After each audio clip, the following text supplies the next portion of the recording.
you very much. It is a little bit inhumane, to extend the session much longer, but, well, Chris Baying asked, make the public make the debate more public. Yes, Chris, we will do it. And the second remark was, we need European solutions. Yes, we will work on it, of course.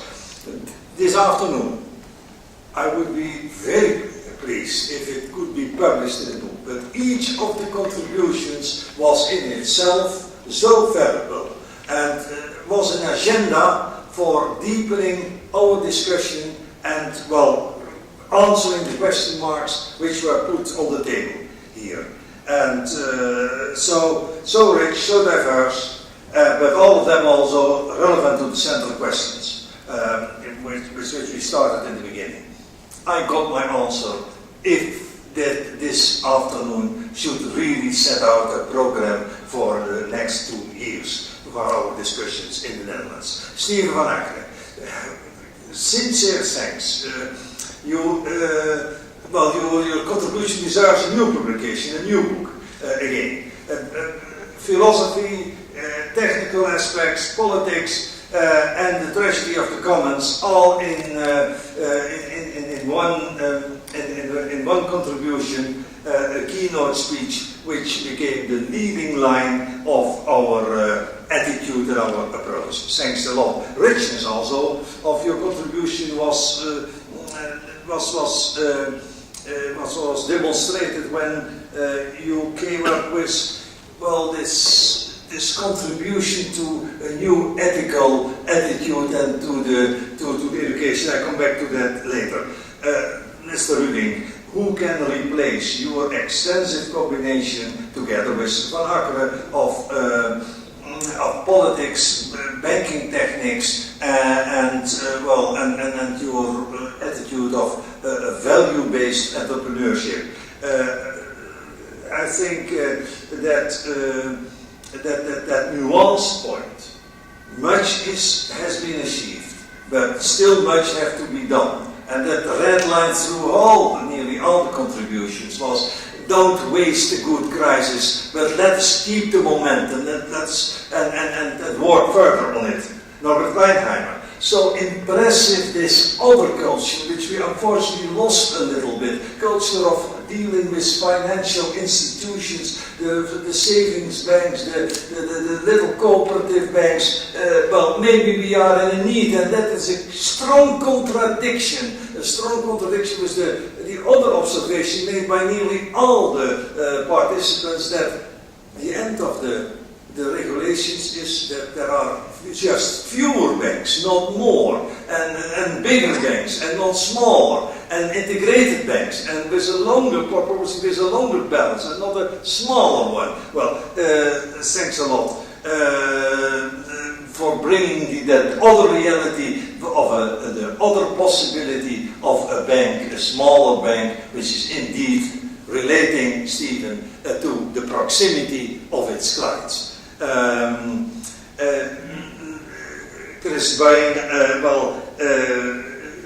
he demonstrated so strongly how this is struggling with the practice of really bringing from the internal side the banking to, well, regaining trust, and to go beyond just the criterion of, it damages maybe our reputation. No, it should not. It is not only damaging the reputation. It is really well for an other attitude as a whole for the banking. Mr. Biermans, thanks also for your real comprehensive approach. You have given a very virtuous testimony of the dilemmas and the pitfalls in which the actual discussion and programming of the banking reform is placed, and what are, well, the shortfalls if we are not having this cohesive approach as we have pleaded for. Mr. Coopers, sorry for speaking so quickly, but Mr. Coopers, the demystification of not only of the bonuses, but also the whole away from your angle was underlining the comprehensive approach. And here I have to stick for one point. you're referring to the ABN AMRO discussion. Well, if I grasp really the Dutch situation and the Dutch and the sentiment in the Dutch society, there will come inevitably a public discussion much more intensive about the need and the forms of privatization of ABN AMRO. Why shouldn't we, if that is the case, why shouldn't we, as a consequence of this afternoon, take that discussion up to us, and will be, discuss it, will be presented, so Sirius may be a platform for having a balanced discussion with all stakeholders about what are the perspectives and what are the forms of this type of another, maybe privatization of other forms of having a bank in public service. Also, the member of the board of Cecilius, Frank van der Heuvel, really last week in the Financieel Dagblad pleaded for this kind of discussion. Mr. Weerhaan, thank you so much for bringing up this European dimension apart from the whole idea of a vocation of a banker, of an entrepreneur, which is close to your heart, as I know. But that European dimension and responsibility and, seeing that the leaving out of the European dimension will not lead in any case to sustainable solutions, and that is an extra dimension we should take into account. We cannot follow this, conduct this discussion without having indeed a strong interest and a strong engagement with the European dimension. Marnix Farey. Well, thanks for your pre-made speech here behind at this table. And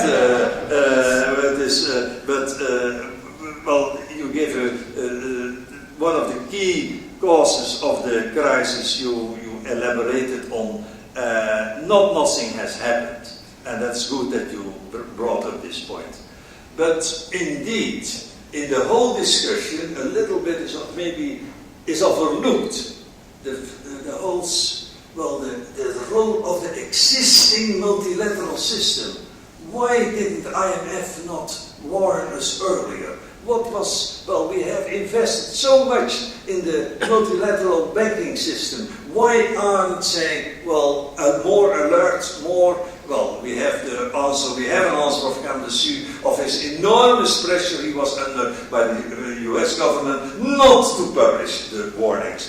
But also your point, Mr. Van Rij, about the education.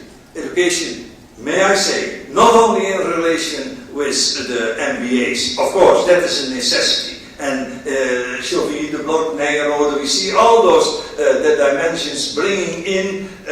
Tilburg was mentioned. Well, I hope they will keep the fire, the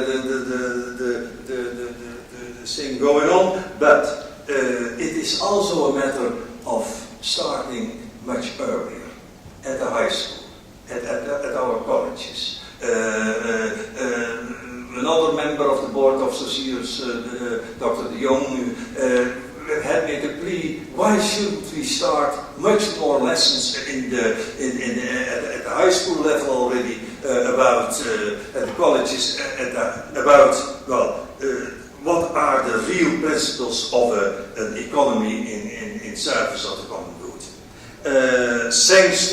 Thanks to Gerrit Terpstra and the staff of the Senate. The staff of the Senate who had to extend their working hours even beyond my normal standards. Thank you so much for working till this time. Uniapac for inspiring us for this conference.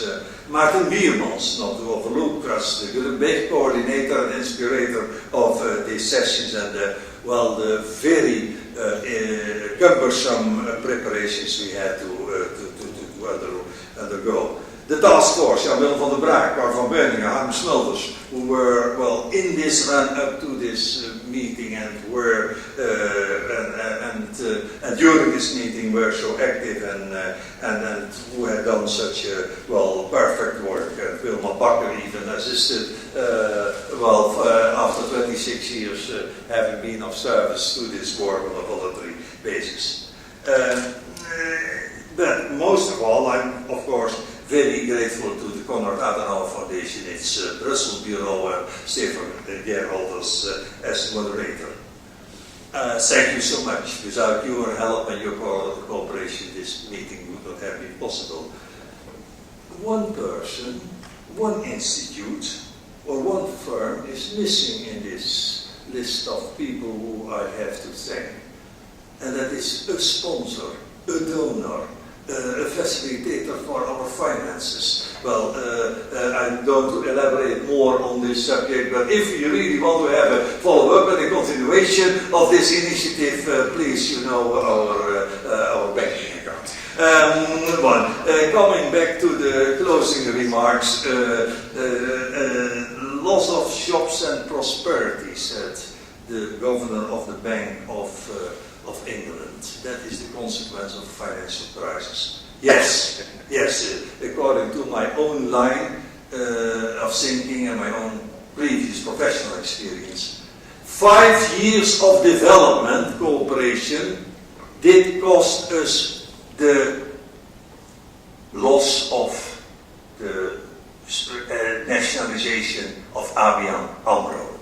I do miss the headlines in the Telegraph and other papers about all those things which went wrong in the developing countries, money which was lost and corruption. I do miss the headlines that 5 years of development cooperation went astray with the loss of by Dutch taxpayers for the nationalization and afterwards the lesser price for ABN AMRO.